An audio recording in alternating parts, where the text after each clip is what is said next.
Realized as I was growing up how much I loved history, and how my family made history. I have a father. My father was a pharmacist. My grandfather was a pharmacist. He went to Leonard Medical School, to the pharmacy school at Shaw University in the early 1900s, and that's just a history that a lot of people don't have. Is to have that lineage, and so. Growing up, I had to know that. And then we moved to a white neighborhood in 1969. And I didn't understand why. And my mother said we would have had to buy 2 lots in Southeast Raleigh to build the size house that we wanted. And that didn't make any sense to me until I started actually researching for this book. And you didn't just move into any neighborhood. You moved into... I've lived in Oberlin since 1991. Okay. Had family. My aunt, my father's brother's wife was from Oberlin, which was what we called West Raleigh when I was growing up, because that was the furthest where black people lived. Black people didn't live, most black people lived in Southeast Raleigh. And so when the schools were being desegregated, the teachers went first. They desegregated the teachers first. They had the black principals to send their cream of the crop teachers to the white schools. And the white teachers were asked if they were willing to be reassigned. I assume, because I never asked that the black teachers were asked, but I am sure that they did not ask the white principals to send their cream of the crop teachers to the black schools, because there would have been an uproar. So the teachers were desegregated the system first, and then the students. And as my mother, who had been moved to Mary P. Douglas in North Hills, was driving, because she would, they had been looking for a house. She would be driving back from North Hills back to Southeast Raleigh.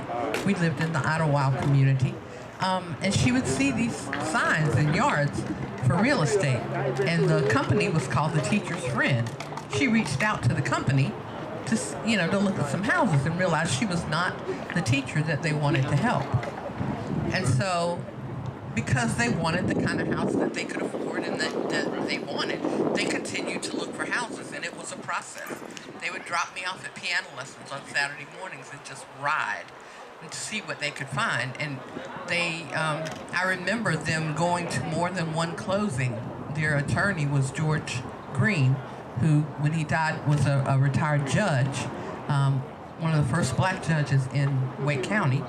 And she said that they got to one closing, and the white man who owned the house was crying and said he could not sell the house to them because he was working for IBM. He was moving. He was leaving his wife and son here to close up the house and to finish out the school year, and his family had been threatened. That was not the first time that happened when they went to close on a house. So when the house that they eventually bought, she said when they called the man who built it, she said she told him up front, "We're black." And he said, "I don't care as long as your money's green." And that's the house that they eventually ended up buying and lived in for 40 years. So we were, and at that point in time, we had heard horror stories about some folks who had moved to Raleigh, had moved into white communities. The Klan had burned crosses on their lawns. So we were never sure what we would have to deal with in the process. So I come from a housing perspective on everything that I do, even in the history, because a lot of what we've learned, or I've learned, has to do with the systemic roots of how things were created. And that generally comes from where you start, where you stay, where you're living. And So we're looking at housing. We're looking at history. What are the things that you're seeing today that mirrors some of the things that you're researching? Well, obviously I'm seeing the gentrification. One of the things I never understood was why my mother told me they would have had to buy 2 lots in Southeast Raleigh to build the size house they wanted. And what I learned was after slavery ended, real estate investors bought up the land from plantations that were being sold or estates that were being sold, and they took that land and divided it into small, narrow lots because they were planning to put up small, narrow houses to hold the newly freed slaves, or the poor people who couldn't afford to go and buy their own house. So if you bought an acre of land, you might have broken that up into a tenth or less of an acre. But that's not what they were building where white people were living. They had a third of an acre, a quarter of an acre, a half an acre or more for their homes. Those lands were platted in the 1800s. So when you go look at the maps at the Register of Deeds office online, you will see these little narrow pieces of land. Well, that never changed. That's still platted the same way. So when you see gentrification today, you see the houses going up, because the only way to get more square footage is when it goes up, because you can't spread those houses out. In fact, if you're driving down some streets in Raleigh, you will see this would be about the width of a house, and probably only from that edge of the stage over to the sidewalk would be the amount of space in between the two houses. Can you tell us about, because your book does not just one historic African-American neighborhood in Raleigh. Can you tell us about the different historic African-American neighborhoods in Raleigh that are in your book? So, when Raleigh was created, it was created in 1792 by the North Carolina General Assembly. And they bought 1,000 acres of land and used 400 acres for the city. The Capitol sits in the middle, and then 1 mile out, north, south, east, and west are the original boundaries of the city of Raleigh. So if you're driving on north, south, east, or west streets, those are the original boundaries of the city. And so the freedmen's villages were created outside of the boundaries of the city. We had 13 villages where the free people lived. The first and probably the most important would be Oberlin, because Oberlin was created by free people. Jesse Pettiford worked for the Cameron family. The Camerons owned the largest plantation east of the Mississippi. It stretched from Stagville, which is the home place in Durham, across to Mordecai, where Mordecai is today. That's a lot of land. It's over 30,000 acres of land. They had over 900 slaves. Jesse Pettiford was a free man. He lived in Virginia. I do not know why he came to work for the Camerons. He was a free man. They sold him land, and they sold him 16 acres of land, and he began to build the community of Oberlin. And it grew from there, but that was always outside the city limits. And it was high. So white people did not like to live where it was low for several reasons, but one of them was because... Flood. Does it flood there? It floods. And that's where their farmland or industrial land was. It was downhill because it floods. So they wanted to live up high. So by the time Oberlin was annexed, it was prime property, and white people wanted it back, and they would offer enormous sums of money to black people to get it. But that community started in 1858. The other freedmen's villages that were settled before slavery ended were Lincolnville, which actually is where the parking lot is between Carter Finley Stadium and the PNC Arena today. They were forced to sell their land by the state. Yeah, because there's no more people there now. They were forced to sell their land by the state, told it was going to be the prison, and eventually the land was given to NC State. Wow. So they ended up moving off of Nowell Road, which is close to Highway 54, headed towards Cary. And then they ended up moving a third time. So you drive past their church today, Lincolnville AME Church. Okay. And that church moved 3 times. The community didn't have proper water facilities until the 1980s. So environmental and land injustice has been happening since the beginning of time. And so now, because we are in Raleigh, North Carolina, the Silicon Valley of the East, I love to say that because a lot of people don't know that Raleigh don't know we are the Silicon Valley of the East, which means that we've got a lot of demand on our land because of technology companies moving here. We're moving from an agricultural technology state to more of a technical savvy. Your tech companies are coming here, and majority of those people are making $100,000. That's what transplanted me here. I was here because of that boom.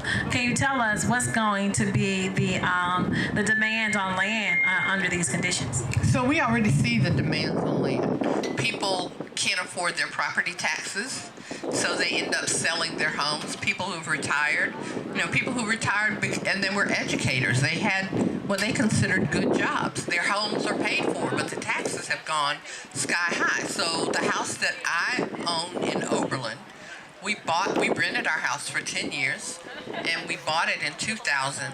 The tax value on our house was $65,000 in 2000. Today it is $319,000.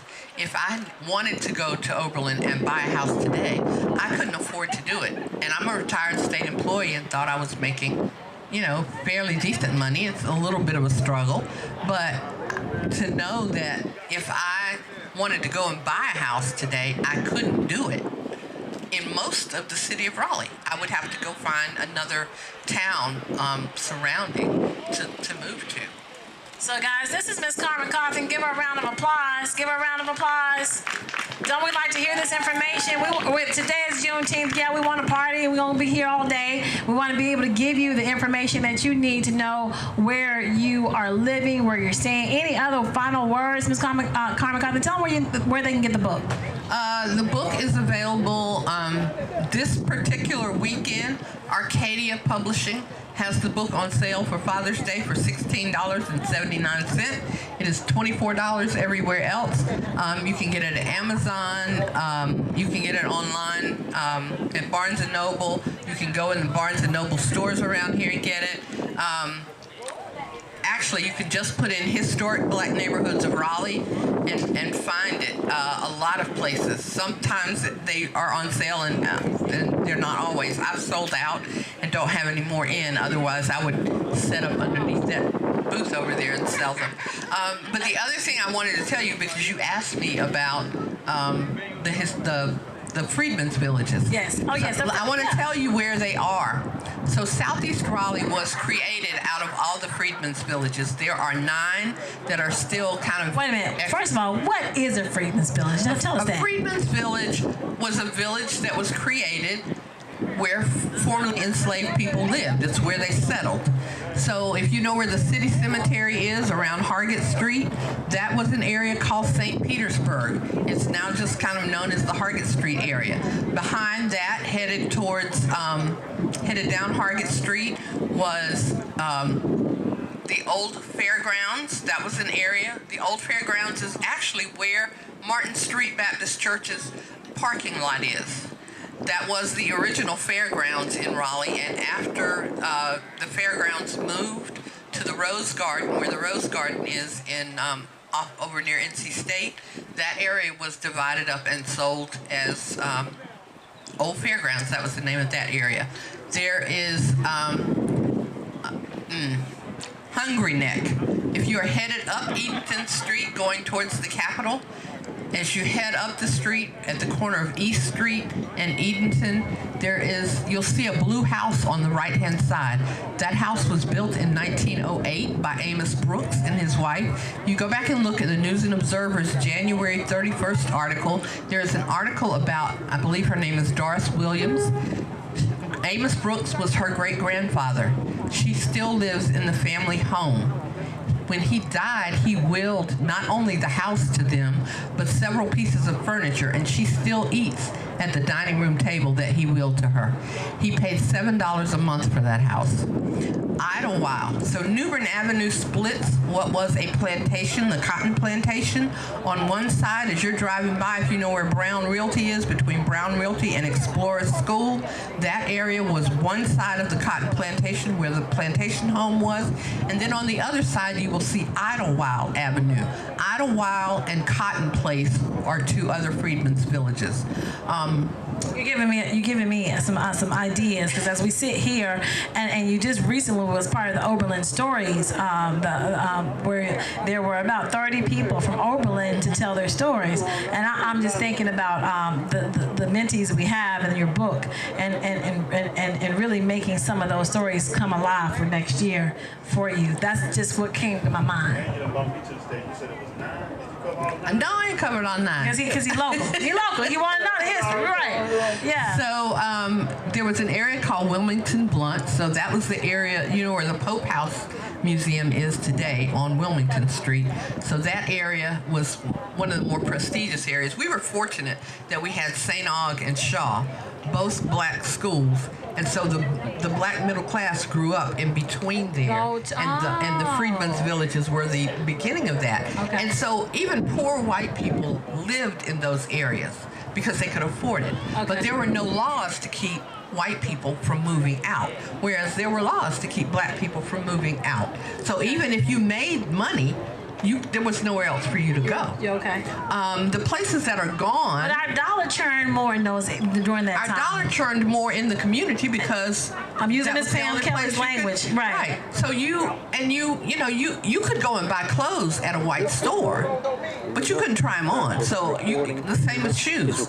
So you had to know what was going to fit you when you went. You couldn't have gone to a store and bought that hat. In fact, if you were black, you could have gone and bought that hat from a store, a white-owned store, in the 70s. Wow. You would have to have something to cover your hair. Liz told me about Liz and Roebuck, and I was also learning that Sears and Roebuck, that was the mail order. That's what we used to do a lot as well. Right. Was to order because from Roebuck catalog. Right. So let me tell you about the rest of the Freedmen's Villages. Those of you who are familiar with Washington Elementary School, that was the high school. That was a black high school that was built in 1923 because there was no high school for black students. If the city school board would pay for black students that wanted to go on, they would pay Shaw and St. Aug to pay to teach them.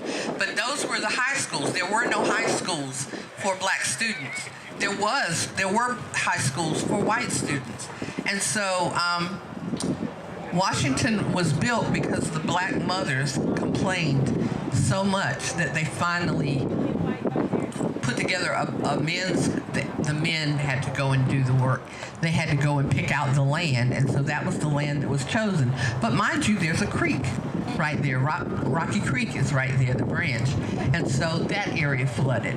And that's why it's up on a hill. And it's layered, so it would keep it from being flooded. But around Washington School, for those of you who don't know, that was an area called Fourth Ward. Fourth Ward was destroyed by urban renewal, federal dollars in 1967. People who lived in that area. So NC State, federal dollars, everything attacking our lands, huh? The reason Fourth Ward was destroyed was to build the Dawson-McDowell connector that was not built until the 80s. But urban renewal money is what built the highway system in this country. And generally, they took over the land of what they call blighted land or blighted neighborhoods. And they took the land that was owned either by black people or by poor white people. And so when you're driving the highway system in America, know that you are driving through our neighborhoods. And so Dawson-McDowell was planned, but this was planned in the 50s.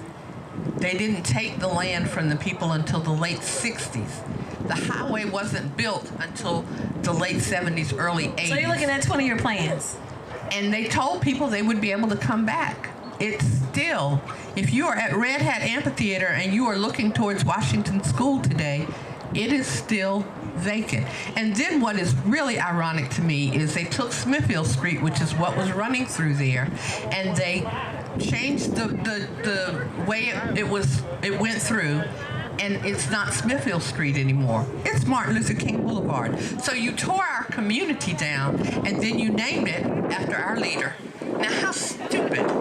That was a plan. It was a plan, but they didn't explain it to the leaders that they talked to, No. they explained it such that the leaders would think that they were, that those homes that needed to be rebuilt would be rebuilt. And it was done in Oberlin. When you drive down Wade Avenue today, and Wade Avenue goes under the Oberlin Road, that bridge, this Oberlin Road, that was a 4-block area of Oberlin called San Domingo. It was wiped out. Oberlin originally went from Hillsborough Street all the way to Glenwood Avenue. It was done in Smoky Hollow, where we see beautiful Publix and those high-rise luxury apartments today where John Kane has built. That was the original urban renewal that was wiped out because black people who lived in that community worked for the railroad, and they could make good money without having to have a lot of education. That was wiped out. There were 165 families removed from there in the 40s. So we really don't know our neighborhoods. We don't know the history of them. So the area around Washington School had 3 freedmen's communities: Manly's Homestead, Hayti, and Cannonlands. And then there was an area called Brooklyn.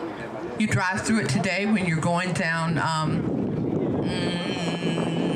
it's near Peace Street, right there where you're coming up Peace Street.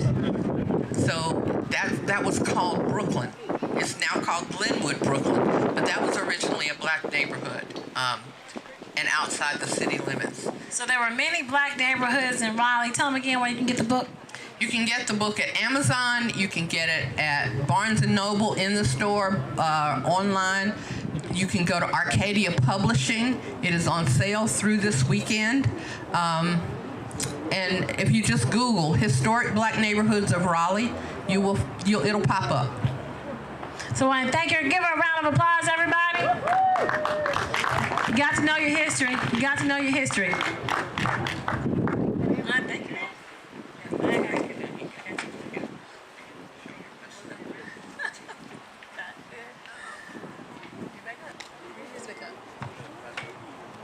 Zero 1 2 4 0 1